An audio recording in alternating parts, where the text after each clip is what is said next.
Po sa area po namin, hindi po namin masabi yung kumbaga sa aktuwal na nakikita namin, yung direksyon po ng mga missile at saka mga lumilipad sa taas ay hindi. Yun, meron pong sumabog, eh, pero malayo po. Habang kinakapanayam namin si Eugene, nagsunod-sunod ang pagsabog na kanyang naririnig, tanda ng muling pagharang sa pinakawalang missile ng Iran. Aniya, sinisikap nilang maging kalmado, ngunit sinisiguro nilang sila ay nakahanda anuman ang mangyari. Sa lugar ni Eugene sa Bahrain, walang bomb shelter ang karamihan ng mga gusali, ngunit naturuan na ang mga residente kung saan sila dapat pumunta. Karamihan po ng mga building wala pong bomb shelter. Ang may mga bomb shelter ay yung pong mga palasyo. So doon po sila pagka kumbaga merong evacuation or pinapaalis po doon sa mga main na trabaho, pinadala po sila sa basement na mas safe po kaysa sa po maghintay sa labas, kasi yun nga, sa labas po kasi may mga debris po na nalalaglag mula po sa mga nai-intercept. Isa sa resulta ng gulo ay ang kakulangan ng supply ng pangunahing bilihin. Sa ngayon, nagsisimula na umanong mag-panic buying ang mga residente. Unang nagkakaubusan ay ang supply ng inuming tubig.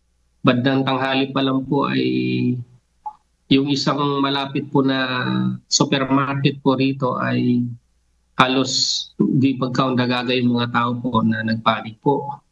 Mostly po mga binibili po nila yung mga tubig po nagkaubusan po eh.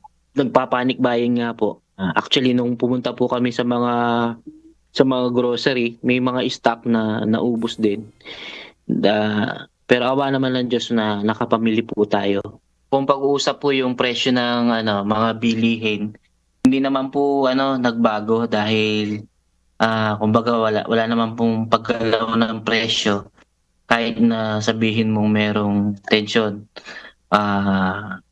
bahagi ng batas po nila dito iyon.